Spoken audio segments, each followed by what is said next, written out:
Hi everyone, I welcome you all to our channel. तो 15 सितंबर 2021 की न्यूज़ आर्टिकल डिस्कस करेंगे of the Indian Express and Press Information Bureau news on AIR। शुरू करने से पहले प्लीज़ आप वीडियो को शेयर करें एंड सब्सक्राइब करें चैनल को and press the bell icon.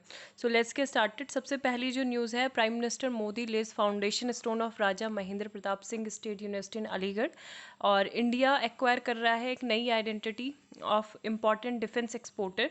दूसरी जो इम्पॉर्टेंट न्यूज़ है जिससे हमें दो तीन न्यूज़ के बारे में पता चलेगा वो ये है कि संसद टीवी का आज इनॉग्रेशन होगा। ठीक है, तो संसद टीवी जिसमें मार्च में ही बात हुई थी कि मार्च में फेबररी से मतलब ये बोला था कि राज्यसभा टीवी लोकसभा टीवी का मर्ज किया जाएगा और एक CEO को अपॉइंट किया गया था। संसद TV was appointed in March 2021 and programming जो संसद टीवी प्रोग्रामिंग होगी will primarily be in 4 categories. ठीक है, तो functioning of parliament, democratic institutions, governance and implementation of schemes, policies, history, culture of India and issues, interest, concerns of contemporary nature. तो ये सारी यहाँ पे ब्रॉडकास्टिंग होगी।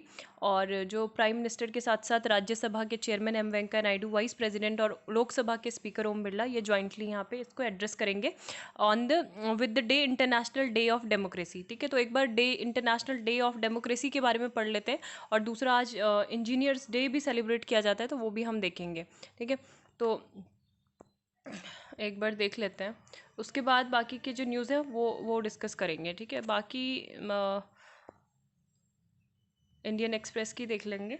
और एक निकोलस एक ट्रॉपिकल साइक्लोन है, मतलब स्टॉर्म है। ठीक है, निकोलस US में ही ये आया है तो उसके बारे में भी आप देखना। उससे पहले ईडा था तो ये ऑल इंडिया रेडियो की न्यूज़ में थी आर्टिकल। देन यहाँ पे देख लेते हैं, international day of democracy is being observed in 15 सितंबर। और 2007 में जो यूनाइटेड नेशंस जनरल असेंबली है, इन्होंने रिजॉल्व किया था कि 15 सितंबर को क्या मनाया जाएगा, अंतर्राष्ट्रीय लोकतंत्र दिवस के रूप में मनाया जाएगा। क्यों? क्योंकि जो मेन जो प्रिंसिपल्स हैं लोकतंत्र के, जितने भी जो सिद्धांत हैं उसको प्रमोट करने के लिए, उसको अपहोल्ड करने के लिए, तो ये है। एंड लिंक जो है between democracy and human rights is captured in article 21(3) of the Universal Declaration of Human Rights. ठीक है, अब happy engineers day to all of the engineers of I mean across the world. Sir Mokshagundam Visvesvaraya, sir Mokshagundam Visvesvaraya की birth anniversary है तो ये celebrate किया जाता है 15 सितंबर को। और he was an engineering pioneer of India whose genius reflected in harnessing of water resources and building a consolidation of dams across the country. तो ये चीफ इंजीनियर रिस्पॉन्सिबल थे किसके लिए? जो कृष्णा राजा सागर डैम है मैसूर में, उसके कंस्ट्रक्शन के लिए। He was knighted as a knight commander of the British Indian Empire by King George for his contribution to the public good in 1915। और इनको जो था इंडिया का हाईएस्ट ऑनर भी दिया गया था, भारत रत्न, 1955 में। बाकी आप इनके बारे में और ज़्यादा फैक्ट देखना चाहते हैं तो देख सकते हैं। 19th Dewan of the Mysore kingdom in office 12 to 1918। और किंगडम ऑफ मैसूर जो नाउ अभी कर्नाटका का पार्ट है, वहाँ पे इनका जन्म हुआ। 101 की एज में इनकी डेथ हुई 14 अप्रैल को, है ना। और कहाँ कहाँ से इन्होंने स्टडी की है, क्या अवार्ड मिले हैं? 1955 में भारत रत्न मिला है। इसके अलावा इनके बर्थडे को इंडिया, श्रीलंका और जो तंजानिया कंट्री हैं, तो यहाँ पे भी इंजीनियर्स डे सेलिब्रेट किया जाता है। ठीक है, काफ़ी ज़्यादा इंपॉर्टेंट है। फ्लड प्रोटेक्शन सिस्टम के लिए इन्हें जाना जाता है, सिटी ऑफ हैदराबाद। बाकी नेक्स्ट न्यूज़ देख लेते हैं। Police point to involvement of Dawood's brother. ठीक है, तो ये वो लोग हैं जो एक कॉन्स्पिरेंसी चला रहे थे, मतलब कि अटैक मतलब यहाँ पे करना है during the festival season in India. Want to clarify Hindi not competing with other Indian languages से शाह। हमारे जो होम मिनिस्टर हैं अमित शाह, तो उनका ये कहना है कि पिछले साल भी उन्होंने ये बोला था कि वन नेशन वन लैंग्वेज, है ना। तो हिंदी जो है हिंदी मतलब क्या करेगी? There is no need to hesitate, no need to suffer any inferiority complex when the PM speaks in Hindi at the highest of international platform. और ये बोल रहे हैं कि different opinion comes but I want to clarify that Hindi is not competing with any other Indian language. It is actually a friend of all Indian languages and it will prosper only with coexistence. 4 DRDO contract staffers held for sharing defense secrets. तो police ने इनको arrest किया है और ये DRDO के employed थे on contract basis. और ये क्या कर रहे थे, जो हमारी डिफेंस सीक्रेट्स हैं वो कुछ पाकिस्तान के सस्पेक्टेड एजेंट्स हैं तो उनके साथ शेयर कर रहे थे। ठीक है, तो इनको अरेस्ट किया गया है। Identified the accused, they police they have not identified the accused, they have been booked under the IPC section of 120B। 120B क्या है? Punishment for criminal conspiracy. 120A क्या है? Conspiracy to wage a war against India. And 34 क्या है? Act done with common intention and under relevant section of the official secrets act. ठीक है, तो official secrets act के अंतर्गत भी इनको बुक किया गया है। और मतलब ये क्या कर रहे हैं? हमारी सिक्योरिटी, सॉवरेनिटी और इंटीग्रिटी को एक सीरियस हार्म ये पहुंचा रहे हैं हमारे नेशन को। ठीक है, तो यहाँ पे मैं आपको एक बार ब्रीफली ऑफिशियल सीक्रेट्स एक्ट के बारे में बता दूँ। अब जो सिक्योरिटी या फिर एस्पिनॉज के जो इश्यूज होते हैं, ठीक है, मतलब जो एस्पिनॉज मतलब जासूसी, तो गवर्नमेंट मेनली जो हमारी जो एजेंसी है, सुरक्षा एजेंसियां, तो वहाँ पे मतलब वहाँ पे भी ये मेंट होता है कि वहाँ पे सीक्रेसी को इंश्योर करें। ठीक है, गवर्नेंस में कॉन्फिडेंशियलिटी हो, तो mostly on national security and espionage issue. तो ये लॉ इसलिए बनाया गया था। The Indian official secrets act 1904 was enacted during the time of Lord Curzon, Viceroy of India, जो 1899 से 1905 तक था। One of the main purpose of the act was to muzzle the voice of nationalist publication। और Indian official secret acts जो है 1923 replace the earlier act and it was extended to all matters of secrecy and confidentiality in governance in the country. अब इसमें क्या है broadly, मतलब ये दो एस्पेक्ट्स हैं इसके जो डील करता है सीक्रेसी लॉ, स्पाइंग और espionage which is dealt with in the section 3 of the act, और disclosure of other secret information of the government which is dealt with the section 5। ठीक है, तो ये है। अब सीक्रेट इन्फॉर्मेशन क्या हो सकती है? वो कुछ भी हो सकती है, चाहे वो कोई ऑफिशियल कोड आपने किसी के साथ शेयर कर दिया, पासवर्ड शेयर कर दिया, स्केच, प्लान, मॉडल, किसी चीज़ का मॉडल या फिर आर्टिकल, नोट, डॉक्यूमेंट और एनी अदर इन्फॉर्मेशन। ठीक है, तो ये है। और इसके मतलब ये न्यूज़ में रहता है काफ़ी बार, क्योंकि यहाँ पे काफ़ी ज़्यादा मतलब बोला जाता है कि इसको रिव्यू करने की ज़रूरत है। Since the classification of secret information is so broad, so it is argued that the colonial law is in direct conflict with the right of information act. मतलब एक तरीके से जब कहीं पे ज़रूरत हो हमको इन सब चीज़ों की, किसी मॉडल की, स्केच की, तो यहाँ पे इन्फॉर्मेशन वो चीज़ नहीं मिल पाती है। तो लेकिन हमारे पास एक राइट टू इन्फॉर्मेशन एक्ट भी है, तो सूचना के अधिकार का ये क्या करता है? हनन करता है। ठीक है, कॉन्फ्लिक्ट यहाँ पे हो रहा है। अंडर सेक्शन 5 ये बोला गया है कि both the person communicating the information and the person receiving the information can be punished by the prosecuting agency. ठीक है, तो ये भी है। बाकी SARC की जो रिपोर्ट थी, ये इसमें कुछ मतलब इसका ये बोला है कि एक तरीके से मिसट्रस्ट हो जाता है पीपल में, और primacy of public official in dealing with the citizen, it created a culture of secrecy, है ना। तो ये कुछ है, और इनको ही बस ध्यान में रखना। ठीक है, नेक्स्ट देख लेते हैं। Expect India to announce more goals ahead of COP26 Kerry. तो US के जो स्पेशल प्रेसिडेंशियल एनवॉय हैं climate, John Kerry, on Tuesday, इन्होंने बोला है कि India has not made any commitment to raise ambition ahead of the COP26 conference in जो अभी ग्लासगो में होगी। और ही एक्सपेक्ट्स कि जो कंट्री है हम एक अनाउंसमेंट करें ऑन द थिंग और the other going into the climate conference. बाकी इन्होंने अपनी साइड से कुछ कमिटमेंट की हैं कि हम क्या करेंगे। We had agreement on all quarters on finance and technology cooperation. तो फाइनेंस और टेक्नोलॉजी कोऑपरेशन हम इंडिया को असिस्ट करेंगे। और इंडियन गवर्नमेंट के साथ डिस्कशन जो है ये फोकस्ड है on how India's target of 450 gigawatt renewable energy can be achieved and what the US can do to assist it attaining it. ठीक है, तो ये डिस्कशन का जो मेन जो थीम थी वो यही था। देन और देख लेते हैं क्या न्यूज़ है। Ease of democracy. So India needs to do better in democracy ranking where it is sliding, denial should not be an option. ठीक है, तो SY कुरैशी का ये आर्टिकल है, और writer is the former chief election commissioner of India and the author of an undocumented wonder, the making of the great Indian elections. ठीक है, तो यहाँ पे आपको बस एग्ज़ाम पर्पस से याद रखना है कि कौन से जो ये इंस्टीट्यूट, थिंक टैंक और ये सब है, तो इसमें हमारी क्या क्या रैंकिंग है। ठीक है, बाकी तो आपको पता है कि India is the most livable place in the world, है ना, कि रहने के लिए मतलब इंडिया छोड़ के कहाँ कोई मतलब जाना चाहते हो क्या आप कहीं? कोई भी नहीं जाना चाहेगा इंडिया से बाहर, मतलब अकॉर्डिंग टू मी नहीं जाना चाहेगा कोई बाहर, है ना।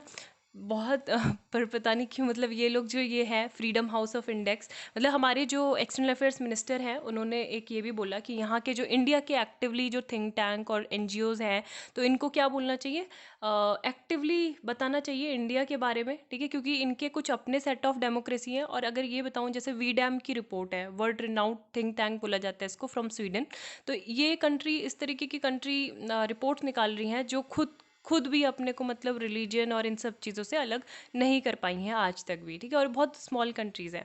तो ये सब है, तो ये इंडिया की जो रिपोर्ट है ये बिल्कुल डाउनग्रेड कर रही है रैंकिंग, ठीक है। तो बस इनको जस्ट फैक्ट्स के लिए याद रखना कि फ्रीडम हाउस ऑफ इंडेक्स कौन रिलीज़ करता है और इंडिया की रैंकिंग क्या है, बस, बाकी और इसमें कुछ भी नहीं है। अच्छा, freedom house index for 2021 pushed India down 4 points from last year, bringing its score from 71 to 67। This demoted the country from being a free to a partially free country. And VDem जो है world का think tank है Sweden का, has similarly downgraded India. It has labelled India an electoral autocracy or even more devastating blow to the pride of country that boast of completely independent and impartial electoral management body, ठीक है। इसके अलावा ना EIU, ठीक है, EIU कौन publish करता है, प्लीज़ आप इसको ज़रूर देखें, बहुत इंपॉर्टेंट है। हैज़ ऑल्सो बीन, मतलब बार बार ये पूछे जाते हैं रिपीटेड क्वेश्चन कि कौन किसके द्वारा रिलीज होती है, इंडिया की क्या रैंकिंग है। तो ये इन्होंने बोला कि इंडिया का जो स्कोर है dropping from on all time high of 7.92 in 2014, 6.61 in 2020। Ranking भी बहुत कम हो गई है, 27 to 53 आउट ऑफ 167 कंट्रीज़। और जो प्रेशर है human rights organisation, civil rights group पे, जर्नलिस्ट पे, एक्टिविस्ट पे, है ना, वो बहुत ज़्यादा हो रहे हैं। माइनॉरिटीज़ को स्पेसिफिकली टारगेट किया जा रहा है, hate and polarisation rampant is, and it has even led to Amnesty International halting all activities in India. तो ये सारे कुछ यहाँ पे इन्होंने इन कंसर्न्स को देखते हुए ये बताया गया है, ठीक है। बाकी तो यही है, EIU is not alone, the reporters with borders press freedom report has placed India 167th out of 183 countries. Freedom house has also given India score of 2 out of 4 in terms of press freedom and has slated that the Indian press is partially free। तो ये सब कुछ इन्होंने ranking बताई है, बाकी आप इसको खुद से बाकी एनालिसिस इसका कर सकते हो और deeply. Carries over true overture overture, ठीक है, जो भी है आप देखो, overture. Partnership with US could help India meet renewable energy targets, Delhi should remain wary of upskilling commitment. तो यहाँ पे एक कंट्री को यहाँ पे क्या बोला है, एक जो ग्लोबल वार्मिंग मिटिगेशन टारगेट है, जो has informed much of the Biden administrations climate diplomacy, but contrary to the fears of some experts, paradigm shift hasn't yet translated into increasing pressure on India to aid its Paris commitment. अभी जो carry की visit है, तो ये क्या कर रही है कि इंडिया को एक तरीके से क्या करेगी, असिस्ट करेगा, हेल्प करेगा रिन्यूएबल एनर्जी के जो हमारे टारगेट हैं उसको अचीव करने में, उसको अटेंड करने में। So climate action and finance mobilisation dialogue, ठीक है, CAFMD, ये लॉन्च हुआ किसके द्वारा, US special envoy and union environment minister Bhupender Yadav के द्वारा मंडे को। Will be the vehicle for this collaboration. तो एक कुछ तो मतलब होना चाहिए ना जिसके बेसिस पे हम आगे काम कर सकें, तो उसके लिए ये मॉड्यूल बोलेंगे इसको, CAFMD, that is climate action and finance mobilisation dialogue. अभी रिसेंटली ये हुआ है, तो इसके ही थ्रू क्या होगा, मतलब जो भी USA है हमारी हेल्प करेगा, चाहे वो टेक्नोलॉजिकल ट्रांसफ़र की हो या फिर फाइनेंशियल हेल्प हो, ठीक है। तो ये है, and US will give financial and technological assistant to India to achieve its target of deploying 450 gigawatt renewable energy by 2030। और अगर हम बात करें तो इन्होंने क्या किया है कि ये प्रायोरिटाइज़ किया है, prioritising clean energy and climate cooperation with India act of 2021 in the US Senate, and legislation seeks to bolster Indo US clean energy partnership by institutionalizing research collaborations between university in the two countries and promoting intellectual property sharing between India and American entrepreneurs, ठीक है। तो ये है, अब हम क्या है, international solar alliance में हम लीडर हैं। So Delhi has shown that it can punch above its weight in global climate panels. और जो भी है, जो क्लाइमेट रिस्पॉन्सिबिलिटी है, तो उसको हम आगे मतलब अपना देखेंगे। एंड इंडिया को इस तरीके से मतलब जो कमिटमेंट्स हैं वो नहीं लेनी चाहिए, that could and up under cutting it's legitimate development goals, कि जो हम अगर अचीव ना कर पाए कुछ गोल, ठीक है। तो ये है। देन यहाँ पे एक जो आर्टिकल था, the mutton mince dosa test, तो ये हमारे जो फूड कल्चर है उसको मतलब बता रहा है कि किस तरीके से यहाँ पे फूड में भी डिफरेंसेस हैं, है ना। और कुछ रिजिड रूल है फूड के भी। Those who cross culinary barriers में show the way to a more tolerant society. तो यहाँ पे इन्होंने बातचीत मतलब काफ़ी अगर वैसे देखें तो फिलोसफिकल टाइप का मतलब आर्टिकल है, और जो वाकई में है मतलब ऐसा होता है। हमें देखो बचपन से ये सिखाया जाता है कि हम हमारे मतलब अगर जैसे इस जाति के लोग हैं तो ये खाते हैं ना, उस जाति के लोग ऐसा नहीं खाते वैसा नहीं खाते। तो और ये भी बोला जाता है कि जो फूड है ना, फूड जो हम खाते हैं, proscribe food produces a mind set, कि जैसा आप खाते हो वैसा आप बन जाते हो। ये भी एक एटीट्यूड है हमारे यहाँ पे कि इनटॉलरेंट कितना हो, टॉलरेंट कितना हो, है ना। तो कितना वो खाने जो फूड हैबिट है, डाइटरी हैबिट है, उसमें काफ़ी ज़्यादा डिपेंड करता है। तो in country with such a diversity of food culture seems like an outlandish thesis. How can India, which is an archipelago of food island, produce food fanaticism? तो यहाँ पे ये इन्होंने एलोबरेट किया है कि हम बात करें अगर फूड की, तो इसका कोई भी फूड जो होता है इवॉल्व होता है क्यूजिन उसके नेचुरल इकोसिस्टम से, ठीक है। अब जैसे क्या है, जो ये रूल्स होते हैं, कन्वेंशंस होती है, कम विद अकम्पेनिंग एक्सप्लेनेशन। जैसे यहाँ पे इन्होंने कम्युनिटी बेस्ड एग्जांपल दिया है। अगर जैन की बात करें तो they prescribe foods which grow under the earth, कि जो भूमि के नीचे होता है, जैसे कि potatoes, beetroot, garlic, onions, है ना। Because when uprooting them one one could harm the organism that live in and with them, तो हार्मफुल माना जाता है, अहिंसा हो जाएगा उससे, जो अहिंसा का जो प्रिंसिपल है वो वायलेट हो जाएगा। तो इसलिए अगर हम बात करें इस्लामिक स्कॉलर्स की, तो उनमें काफ़ी ज़्यादा डिबेट चलती रहती है। बिकॉज कुछ लोग कहते हैं कि कुरान में ये मेंशन है कि अल्कोहल का कंजम्पशन प्रोहिबिटेड है, आपको बिल्कुल जो शराब है ना वो हराम है कुरान में और इस्लाम कल्चर में, सच एज वनीला एक्सट्रैक्ट और आर हराम और नॉट। तो ये सब की डिबेट भी रहती है। और मतलब ये था उसमें कि दैट इज़ मतलब वो गुड भी है, मेन को मतलब अच्छा भी है, लेकिन दैट इज़ इविल टू, और जो इविल साइड है that is greater than the good, है ना। तो इसलिए उसका कंजम्पशन प्रोहिबिटेड है। बाकी जूस का क्या है, only kosher foods are permitted as community consolidated culturally their food rules become more rigid.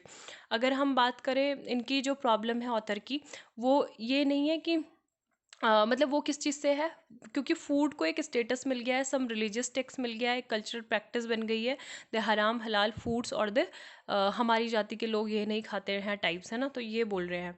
और इसके अलावा अगर हम बात करें तो जो एक मतलब सोसाइटी को डिवाइड करने का भी इसमें से देखा जाता है कि जो ये पर्टिकुलर टाइप का फूड खा रहे हैं वो बहुत अच्छे लोग हैं, जो ये वाली चीज़ें खा रहे हैं वो सही नहीं है ना। कुछ जो है वो नहीं खा पा रहे, वो इन्फीरियर हैं, if not bad, because they eat the things that are prescribed by religion and culture practices. और बहुत सारे अगर इंडिया की बात करें तो यहाँ पे लैंड लॉर्ड्स भी हैं जो ये देख के मतलब अपना घर देंगे किसी को कि ये नॉन वेजिटेरियन है, ये वेजिटेरियन है।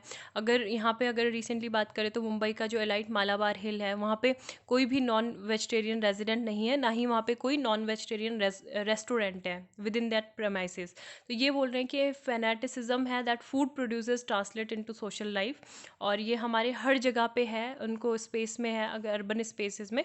जैसे अगर यही नहीं मतलब मैरिज प्रपोजल की बात कर ले, तो अगर कोई लड़के वाले हैं तो वो पहले बोलेंगे, चाहे उनका लड़का कहाँ कहाँ से क्या क्या चिकन विकन पॉट सब कुछ खा के आया है ना, तो वो बोलेंगे हमारे घर में तो चिकन बनता नहीं है ना। आपको अगर देख लो आपकी लड़की को सही है इसमें रेडी है तो देख लो, हमारे घर पे तो बिल्कुल नहीं बनेगा। तो इसमें भी मैरिजेस भी कैंसिल हो जाती हैं बहुत सारी, है ना। और इसी तरीके से क्या है, intolerant India produces a politics of othering, so where the other becomes a hostile other. So because Indian cuisine is so diverse, it has the potential to descend into an uncivil war on food. तो ये बोला गया है कि जो ये जो मतलब कुछ इस तरीके के रेस्टोरेंट है जो Italian, Thai, Chinese food, fusion food, Asian food, तो इसमें चाहे वो वियतनाम से हो, इंडोनेशिया, कोरिया, चाइना से हो, तो सब तरीके के फूड भी हैं। और इसको फ्यूजनिस्ता बोला जा रहा है, इज़ ऑल्सो इमर्जिंग, है ना। तो ये भी है कि जो कल्चरल टैबू है कि मतलब यही फूड पर्टिकुलर लोग खाएंगे। मतलब देखो आज आप कुछ बोल रहे हो 4 साल बाद कुछ सिचुएशन चेंज हो जाए तो आप मतलब क्या होती है, एक बदलने की टेंडेंसी होती है ना, कि आप ये खाओगे वो खाओगे। और सबसे मेन तो ये चीज़ गलत है, किसी जाति से पर्टिकुलरली मतलब नहीं बोलना चाहिए, मतलब कि इस जाति के लोग ये खाते हैं, जाति के लोग वो खाते हैं, ये खाते हैं। सो पिज़्ज़ा यही बोला गया है यहाँ पे mainly, only the Indian noodle a Chinese infiltration. तो मतलब यहाँ पे भी मल्टी कल्चरलिज्म होना चाहिए, है ना। तो अगर सबसे ज़्यादा हम मल्टी कल्चरलिज्म की बात करें तो वो कहाँ पे, फूड में भी, वो न्यूयॉर्क सिटी में देखने को मिलता है। So you will see restaurant from everywhere serving every type of food diversity is what you see in cities making room for cultural tolerance. So diversity of food consumption ये एक good index होगी of tolerant society. So this is why I suspect some people hate, बस इन्होंने फिर अपने बताए हैं। फिर पुर्तगीज़ को यहाँ पे थैंक्स बोला था अभी नागपुर में कम्युनिटी ने, कि उनसे हमें पोटैटो मिला है, चिली मिली है ना, और जो हम समोसा खाते हैं वो भी उसका एक पार्ट है। तो ये बोला गया कि हमें सारी जगह की जो चीज़ें हैं उसको सेलिब्रेट करना चाहिए और फूड को। Man of faith and the word, तो ये स्वामी अग्निवेश ने इनके जो थॉट्स है वो उनको जो ये स्लेव बन गए थे रिलीजियस बाइगॉट्री के, तो उससे इनको अलग कर दिया, मतलब लिबरेट कर दिया। तो उसी पे इन्होंने अपने थॉट्स दिए हुए हैं, है ना। और स्वामी अग्निवेश के बारे में पता होगा कि लास्ट ईयर इनकी डेथ हुई थी। और इन्होंने जो था जो अमरनाथ में शिव टेम्पल है, अपनी कंट्रोवर्सी के लिए जाने जाते थे, है ना। इनको उनको अमरनाथ में मतलब जो सारे लोग शिव को मानते हैं उसको, मतलब उनको क्या बोला था, पीस ऑफ आइस, है ना। तो ये बहुत कंट्रोवर्शियल भी थे। और साथ में अगर इनके बहुत अच्छे काम बताएं तो इन्होंने बाउंडेड लेबर की बहुत ज़्यादा हेल्प करी थी, कंट्रीब्यूशन अपना दिया था, ठीक है। तो ये है। So thank you, have a nice day ahead.